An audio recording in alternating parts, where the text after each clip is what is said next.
to the Kent Lapp Podcast. Let me ask you about the creative, being creative, the creative process. You mentioned something about, a great creative, it helps if they have a little touch of autism. Was that the comment? Yeah.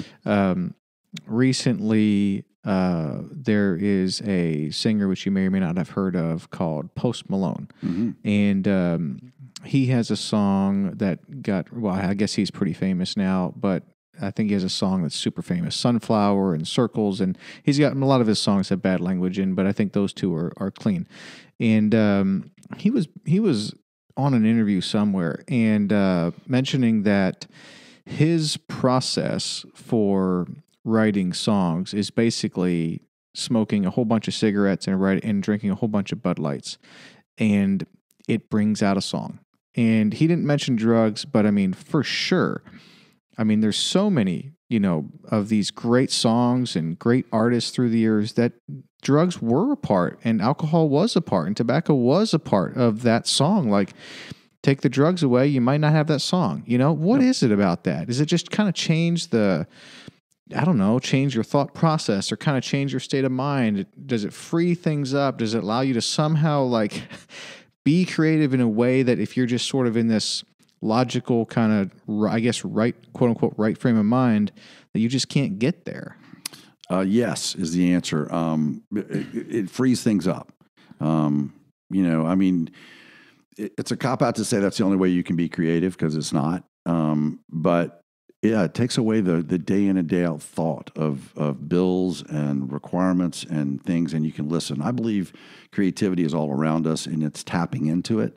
So whatever your muse is, if for Post Malone his muse is cigarettes and Bud Lights, that's what his muse is. If his muse is going and sitting on a beach somewhere and writing that song, then that's what his muse is. If it's having a person around you, if it's getting stoned out of your brain and going and locking yourself in a castle and recording, everybody has their different way of doing that. I think creativity is something that if you're too busy in the world, you don't stop and listen to it. You don't hear it. Mm-hmm. And whether that's stopping and painting a painting, or it's writing a book, or it's writing a song, or whatever that is. Mm-hmm. I think COVID's taught us that. The more we slow down, the more we see and hear and observe. Mm-hmm. And I think we've become a society of talking, of being right, of interrupting, of having a voice, that we've stopped listening, watching, and hearing things around us. Yeah. Mm-hmm. And I think that's a lot of creativity. Yeah. That's. I guess that's. You're right, and it's good to hear that there's no magic in a bunch of cigarettes and Bud Light. It's the muse, and that's different for different people. Whatever puts you in that state of place to be able to listen for the creative to come along, I think that's a key. I'm a big co-writer. I love to co-write. This is a big co-write town, and I think it's very much like we do in any part of that, in any creative space. To sit down and collaborate is great. One of the things that guys with autism have taught me is they're very blunt. And I can tell you, we were in a creative session. We let all our guys come to the creative table and talk and be a part of this, if you're a brand that comes to us. And I'll never forget, right when we started that, it was a girl, in fact, she looked up at the little slogan or whatever we were working on. She goes, "That sucks." That's so refreshing, though. It wasn't a yes and meeting. It was not, it wasn't one of those. It was just, that sucks. And so we spent 3 hours literally trying to convince her that it didn't suck. Yeah. And at the end of the 3 hours, we go, no, she's right. It sucks. Really? Isn't that something? And so creativity needs a bit of bluntness. Yep. I think sometimes we, go back to the drugs and alcohol. I've been down that route, and you write a song at night, and you wake up the next morning, you wake up and you go, no, that really sucks. Yeah. And so, it depends on really how you're looking at that. And I think there's an honesty and disability that they don't mind saying something that we need to hear. Mm-hmm. And if we were more honest, we would stop writing that song about 30 minutes into it because it sucked. Yes. So I think there's, you hear creatives say sometimes the song came to me in 3 minutes, or it took me 30 years to write. And so there is no answer. The answer is just to listen and to write. People ask me, how did I become a songwriter? Go write a song. Mm. It might suck. My first song was called 13. I was 11, talking about being 13, and it sucked. And yet I go back now and do a new arrangement. It's kind of cool. So, you know, you just go write your first song. Okay, so that's interesting because if I could just reinvent myself, this was before COVID and the music industry got really complicated, which I know is complicated before COVID, but yeah, it's awful. Being a hit songwriter to me seems like one of the coolest things in this world that you can do, because being a performer, you got to travel and you have that kind of pressure, and you know it's tough to make it through, you know, with your sanity, it seems like.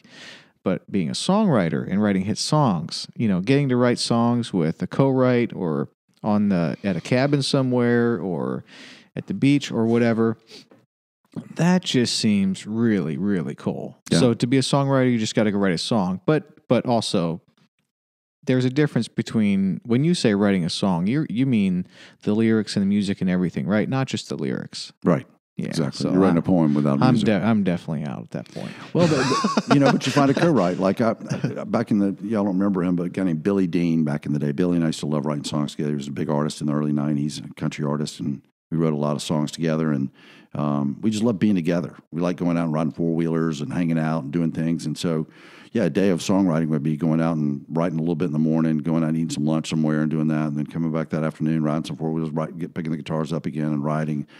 And I've got a bunch of friends that did that for a living through the 70s, 80s, 90s, still do it. But it's changed. It has changed. Yeah. The life of a songwriter in Nashville was amazing in the 80s, 90s, 2000s. Amazing. And it was the dream. Everybody wanted to come here. They'd sleep in your own bed, go and co-write, play the Bluebird once a week. Artists would come in and write with you. They'd get them on, throw you on your plane or the bus, and you'd go write with them on the road. Yeah. It was really fun. I didn't want to not have a roof over my head. I didn't want to go live in a house with 8 guys and hope that I got my first hit and then get there. I didn't want to go to that. I was born with a little bit more desire to live nicely. And so the commerce side kind of snuck in and took over my artistic side. And it makes me mad at myself sometimes that I didn't stick it out long enough. But I feel also very blessed that I am where I am. So it's been that artist inside of me is still restless. Interesting. So if every creative needs their muse, what is it for you? What gets you in that zone? Being alone now, it's really funny. I just listen. I just spend a lot of time alone, my faith and quiet time. Pick my guitar up, play more now than I did 5 years ago. It used to be different things. It's usually a place. My house has become a really good spot for me to be a muse right now. I love my back porch. I love the quietness of it. An event or something might drive me to do something, to write. I don't write nearly as much as I wish I did. We're busy running businesses. And so I guess my muse now is need. Somebody's need. Mm-hmm. I look for a need somewhere and try to fill that. When you say event, might kind of flip that switch. What kind of, is that a concert? Is that a seminar? What would be an event there? Man, it could be anything.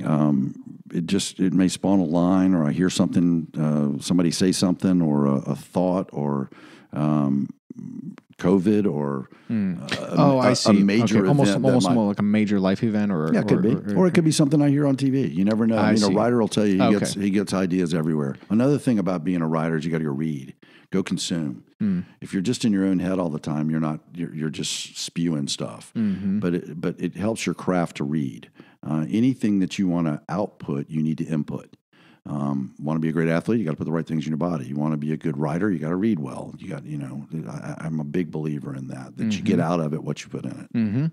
So if someone is a songwriter, wants to be a songwriter, you're saying that it's good if they read. What types of things would they be reading? Just since we're in Nashville and let's just say they're in the country genre, what would they be reading?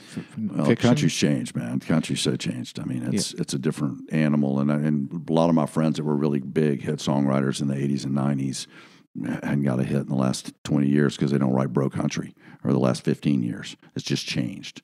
If you don't talk about Skull Ring and back of the truck and the river and the gravel road and the this and the that, and you put a loop under it, we're not crafting songs like we used to. There's some fun songs. They sound great. They're producing, they're digitally crisp, perfect, all that.